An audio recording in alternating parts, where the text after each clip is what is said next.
지금은 7월 4일 토요일 오후 9시 40분이고요. 제가 지난주에 영상을 올렸었는데 그게 이제 영상 올려놓고 비공개를 예약으로 바꿔놔야 되거든요. 토요일 8시, 일요일 8시. 근데 실수로 일요일 날 8시 예약을 안 바꿔놓고 비공개로 했어요. 근데 뭐 그 포인트는 그거였어요. 저는 지난주에 진한 하락을 보고 아마 7,500에 제가 샀다가 물리는 그런 자리여서 한 6,800까지 왕창 부러질 수 있겠다라고 했었는데 반은 맞았고 반은 틀렸죠. 하락은 진했었고 6,800까지는 안 갔고 한 7,500에서 멈췄으니까. 근데 뭐 굳이 이런 영상 안 올렸어도, 그렇게 지난주에 안 올렸어도 저는 풋옵션을 사야 될 수도 있겠다, 혹은 하락에 베팅하겠다라는 내용을 아예 주식을 하지 않고 뭐 좀 제가 할 수 있는 가장 강한 표현으로 매도를 하는 게 어떨까라는 얘기했었던 것처럼 이 하락을 그대로 맞진 않았을 것 같아요. 어쨌든 뭐, 그리고 이제 다음 주는 어떻게 해야 될까라고 봐야겠죠. 일단 저는 여전히 미니 코스피 1440 숏을 들고 있긴 하거든요. 그러니까 하이닉스로 치면 한 289만 원, 290만 원 그쯤에서의 공매도를 잡고 있는 거긴 해요. 그리고 야씨 반등 때문에 저 미실현 수익이 얼마나 날아갔는지 모르겠는데, 아무튼. 그리고 제가 하는 이야기들이나 뭐 이렇게 될 것 같다라는 거는 제 표현으로 리듬이라고 표현하거든요. 호흡, 템포. 근데 그러니까 차트 보고 하는 거예요. 차트 보고 여기서 반등이 나오면 안 되는데 반등이 나왔네. 그래서 뭐 반등이 생각보다 약했네, 뭐 이런 것처럼.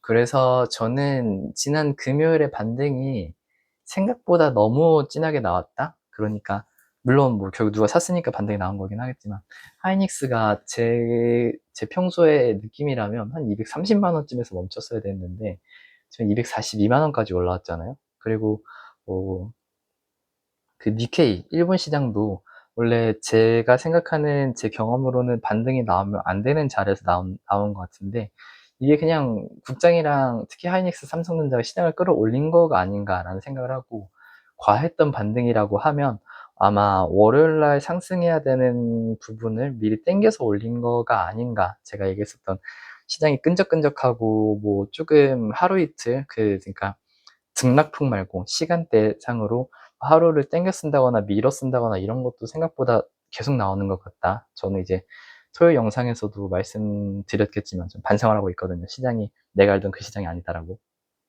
어쨌든 그런 상황에서 저는 지금 시나리오가 두 개가 나오는데, 제가 지금까지는 보통 한 주 통으로 묶어서 얘기했잖아요. 이번 주는 상승할 것 같다, 뭐 이번 주는 하락할 것 같다, 이번 주는 모르겠다 했는데, 이번 돌아오는 7월 두 번째 주는 퐁당퐁당이 나오지 않을까라고 생각을 하거든요. 일단 첫 번째 결론부터는 오늘은 결론이 좀 늦었는데, 첫 번째 시나리오는 월요일 날 다시 저 상승분 다 되돌리고요.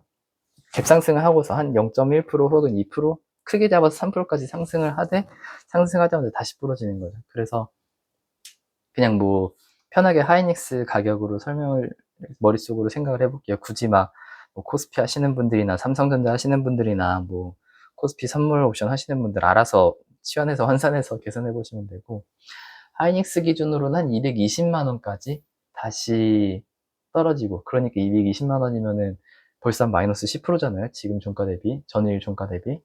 그리고 그렇게 마무리를 하고 화요일 날부터 다시 반등 꽝꽝꽝꽝 올라옵니다. 그리고 뭐 좀 세게 가면은 한 280만 원, 그리고 늦게 가면 약하게 가도 한 260만 원 정도까지는 뭐 화, 수, 목, 금까지 올라올 것 같은데, 그래서 이게 첫 번째 시나리오. 그러니까 월요일에 다시 되돌리고 화, 수, 목, 금, 혹은 이게 첫 번째 시나리오고요. 두 번째로는 지금 목, 금 이렇게 내려왔다 올라왔는데, 월, 화, 수, 목, 금. 그러니까 월요일하고 화요일까지 이 땡겨쓴 반등을 에라 모르겠다, 이참에 더 밀어버리자 하면서 올라올 수도 있을 것 같은데, 저는 그 가능성이 상당히 낮다라고 생각을 하거든요.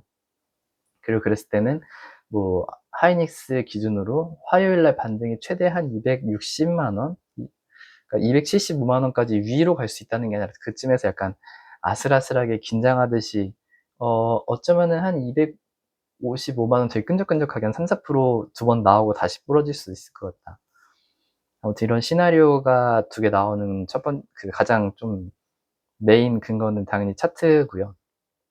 근데 이번에 차트만 보면 안 되는 게, 다음 주에 좀 되게 진한 이슈가, 이벤트가 3개가 있거든요. 하나는 월요일 날 하이닉스의 미국 상장 ADR 기준가 결정. 그리고 두 번째로는 화요일 날 삼성전자의 잠정 실적 발표. 세 번째로는 금요일 날 하이닉스 ADR 상장. 그러니까 ADR이 뭐냐면은 그냥 이제 우리나라에 있는 하이닉스를 뭐 못 사니까 외국인들이, 그러니까 미국에서 나스닥에 상장시키는 거잖아요. 그런데 이게 생각을 해봐야 되는 게, ADR의 가격이 낮게 시작하는 게 좋을까, 비싸게 시작하는 게 좋을까? 당연히 낮게 시작하는 게 좋겠죠. 예를 들어서 제가 뭐 글로벌 자산 배분하는 뭐 미국 펀드 매니저예요. 그래서 뭐 제가 뭐 하이닉스 살라고 10억 원을 남겨놨는데, 하이닉스가 종가가 막 200만 원이에요.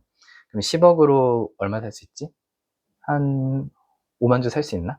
아무튼 대충 5로 시작하는 그 숫자일 텐데, 200만 원이면 5만 주를 살 수 있고 250만 원이면 4만 주를 살 수 있는 꼴인 거잖아요.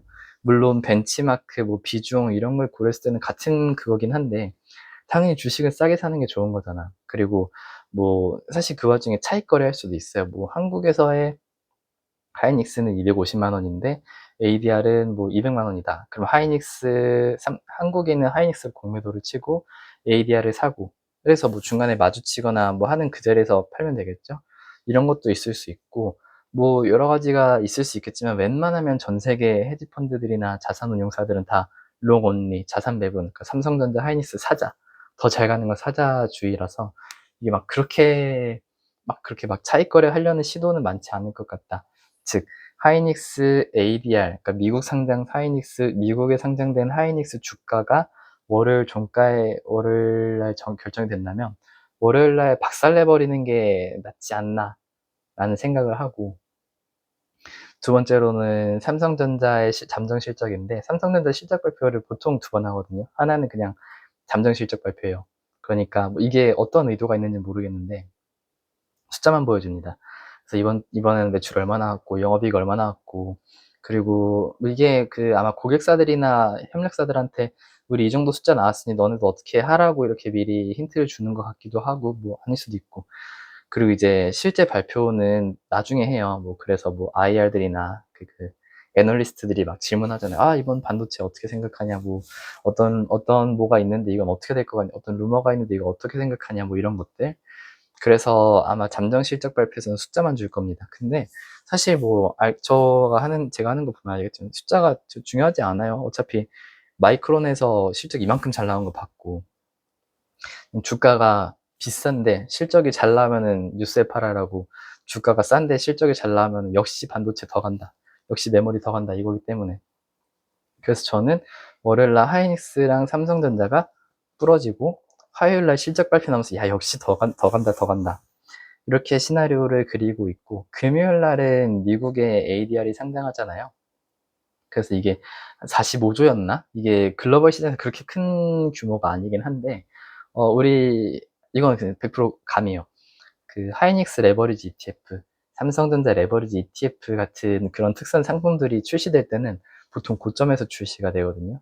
그래서 하이닉스도 뭐 월요일날 다시 돌렸다가 화수목금까지 올려놓으면은, 야씨, 하이닉스 ADR 내가 저거 200만 원일 때 샀는데 지금 하이닉스 주가가 한 280만 원이면은 이거 ADR 지금 풀매수해야 되는 거 아니야? 라고 생각할 수 있겠지만, 뭐 그때 맞춰서 같이 부러질 수도 있으니까. 아무튼 그래서 저는 이게 좀 제가 생각하는 유력한 시나리오. 월요일날 박스 박살, 화수목금 반등, 그리고 다음 주에 와르르르, 진짜 와르르르. 그리고 만약에 이게 아니라면 월요일날 제가 땡겨 쓴 것 같다 했었잖아요. 금요일날 반등에 월요일날 상승을 좀 땡겨 쓴 것 같다 했는데, 화요일, 월화 한 수요일까지 반등 나오고, 뭐 목요일까지 나올 수 있겠죠. 근데 이거는 약간 코스피가 지금이 뭐 내년까지 다 밀어봤을 때도 지금이 고점이다라고 약간 확정 땅땅땅 하는 순간이라서, 그거는 제가 생각하는 걸로는 승률이 좀 많이 낮다. 뭐 굳이 비율한다면 첫 번째 월요일 박살, 화수목금 반등은 한 60%, 70%. 그리고 두 번째로 화요일날 월화수까지 상승하고, 뭐 목요일까지 상승하고, 금요일날부터 부러진다는 한 10% 정도. 그리고 뭐 남은 10%는 뭐냐? 그러면 모른다. 근데 뭐 깡총깡총 퐁당퐁당이 아니라 뭐 그 뭐 한 플러스 1% 이렇게 왔다 갔다 이렇게 횡보하다가 더 올라가거나 더 내려갈 수도 있고 그때 가서 판단해보자 일 수도 있는데, 아무튼 저는 다음 주에 월요일날 함부로 달라붙기보다는 월요일날 캔들 완성을 보고 결정하고 싶은데, 역시 싸게 사자, 싸지 않으면 사지 말자 라는 생각으로 지금 트레이딩을 하려고, 수기를 하려고 합니다. 잘 모르겠어요. 그래서 니케이도, 그러니까 이게 기관이 사서 올렸다라고 하는데 저는 사실 수급 믿지도 않기도 하고 수급 별로 신경도 안 쓰기도 하고, 약간 그 왜 이렇게 급하게 샀지, 왜 이렇게 막 진짜 막 땡겨서 샀지 이런 느낌이 강하게 들어가지고 왜 그런 걸까 하긴 하는데, 뭐 까봐야 알겠죠. 그래서 코스피 상승이 끝나지 않으려면 월요일날 박살 내야 된다, 다시 원위치해야 된다. 그리고 혹시나 월요일날 박살 난다면 그때는 모든 숏 포지션은 종료하고 약간 기회인 거죠. 그 연금 펀드고 뭐 마통이고 대출이고 다 끌어서 롱 한번 짧게든 굵게든 뭐 길게든 베팅을 해봐야 되지 않을까라는 생각으로 오늘 영상 마무리할게요. 지난주에 못 올려서 미안해.